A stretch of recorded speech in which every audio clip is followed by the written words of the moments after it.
বৰষুণৰ বতৰত গধূলিৰ সময়কণত কেইটামান পকৰীৰ লগত একাপ ৰঙা চাহ পাই গ'লে কিমান মজা লাগে নহয়নে?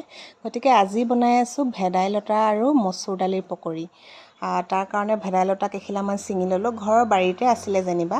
তাৰপাছত এই দাইলখিনি মই 3 ঘণ্টামানৰ কাৰণে তিয়াই ৰাখিছিলোঁ আৰু এয়া পাতখিনিও ভালদৰে ধুই মেলি দাইলখিনি প্ৰথম মিক্সাৰ বাতিটোত ভৰাই দিলোঁ। তাৰপাছত দিছোঁ কেইফুটামান নহৰু, অকণমান আদা দিছোঁ আৰু তাৰপাছত তাতে এই পাতখিনি ভৰাই দিছোঁ।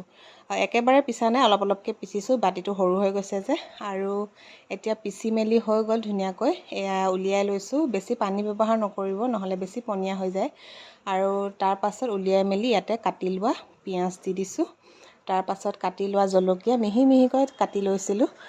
জলকীয়াখিনি পিছোঁতে দিলেও হয়, নাইবা এনেকৈ কাটি দিলেও হয়। তাৰপাছত দিছোঁ সোৱাদ অনুসৰি নিমখ আৰু এইখিনি ভালদৰে মিক্স কৰি কেৰাহীখনত প্ৰথমতে মিঠাতেল দি মেলি তেল গৰম হোৱাৰ পাছত এটা এটাকৈ ফ্ৰাই কৰিলে হ'ল। ৰিফাইন তেলত ভাজিলেও হয়, মই মিঠাতেলতে বেছি ভাল পাওঁ খাই, সেইটো কাৰণে মিঠাতেলতে ভাজিছোঁ। আৰু এটা এটাকৈ ভজাৰ পাছত এয়া ইলুটি কৰি অকণমান সময় ভাজিছোঁ আৰু তাৰপাছত এয়া পকৰী ৰেডি হৈ গ'ল।